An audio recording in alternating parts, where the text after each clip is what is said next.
नमस्कार सर्व विद्यार्थी मित्रांनो, एक प्रश्न नेहमी येतो बघा. जे तुम्हाला आता खाली जो चार्ट आहे दिसत, त्या चार्टच्या बेसिसवर प्रत्येक परीक्षेमध्ये वेगवेगळ्या प्रकारचे प्रश्न बनतात. जसं मी तुम्हाला पहिले हा चार्ट कोणत्या प्रकारे लक्षात ठेवायचा ते सांगतो. तर प्रश्न हा येतो बघा, मी जस्ट तुम्हाला पहिला पॉईंट रीड करतो की the line joining point of equal pressure, म्हणजे सगळ्या जागी वर्ड सेम राहील. The line joining point of equal pressure, equal depth, equal salinity, equal rainfall, equal snowfall. तर यानुसार त्याला काय नाव देतो, त्या लाईनचं नाव काय आपल्याला ते सांगावं लागते. चला आपण एक एक चालू करूया. पहिला आपला the line joining point of equal pressure is called as isobar. आता जर तुम्ही या प्रकारे पाठ करत गेले तर ते तुम्हाला जमत नाही. बघा, जेव्हाही तुम्हाला तुमच्या लाईफमध्ये प्रेशर येते तर एक बेटा आपल्या जर एक पर्याय राहते, फक्त तोच एक पर्याय नाही की बार मध्ये जाऊन बसणं. तर नेहमी लक्षात ठेवा की जेव्हाही प्रेशर वर्ड राहील तेव्हा बार राहील.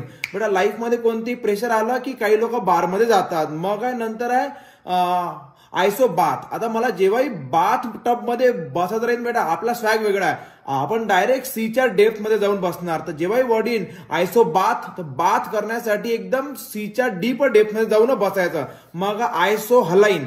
हलाईन म्हणजे सलाईन, सलाईन म्हणजे सॅलिनिटी, सॅलिनिटी, सलाईन, हलाईन, खतम. मी एकदा बेटा पुन्हा 3 पॉइंट रिपीट करतो.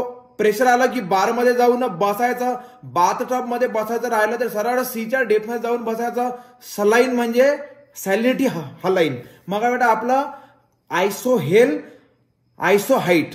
आता बघा, ज्या भागामध्ये एकदम थंडी राहते, जर चुकून त्या भागामध्ये काही लोकांना काही ड्युरेशनसाठी सनशाईन पाहिलं तर ते काय म्हणणार बेटा, व्हॉट द हेल. तर हेल म्हटलं की सनशाईन. एक गोष्ट लक्षात ठेवा, हेल म्हटलं की सनशाईन. ज्या भागांमध्ये खूप थंडी असते त्या भागात जर लोकांना बेटा सनशाईन पाहिलं ते काय म्हणणार, व्हॉट द हेल. आयसो हेल म्हणजे सनशाईन. मग काय बेटा आपला आयसो हाईट म्हणजे रेनफॉल. आता माहिती आहे, रेनफॉल नेहमी एका पर्टिक्युलर हाईट वरूनच पडते.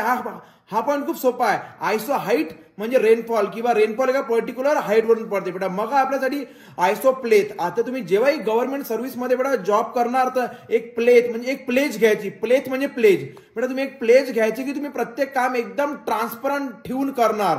म्हणजे जर वर्ड आला इव्हॅपो ट्रान्सपिरेशन तर बेटा प्लेथ, कारण ते आपण सगळं काम ट्रान्सपरंट ठेवण्याची प्लेथ घेतली तर प्लेज, प्लेथ, आयसो प्लेथ, इव्हॅपो ट्रान्सफर बेटा. मग आपला आयसो थर्म. थर्म म्हणजे थर्मामीटर, थर्मामीटर म्हणजे temperature. The line joining point of equal temperature म्हणजे आयसो थर्म बेटा. मग आपलं आयसो नीफ. नीफ म्हणजे स्नो, स्नोचं नीफ बनते. ठीक आहे, स्नो तो वर्ड बनला नीफ. बघा किती तुम्हाला एकदम सोप्या भाषेमध्ये राहील लक्षामध्ये बेटा. तुम्ही हात जस्ट आता व्हिडिओ चालू ठेवा आणि डोळे बंद करा.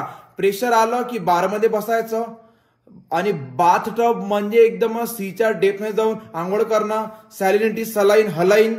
मग बेटा आपला सनशाईन म्हणजे व्हॉट द हेल. हे सनशाईन थंड भागात कुठून आली. रेनफॉल पडते का पर्टिक्युलर हाईट वरनं.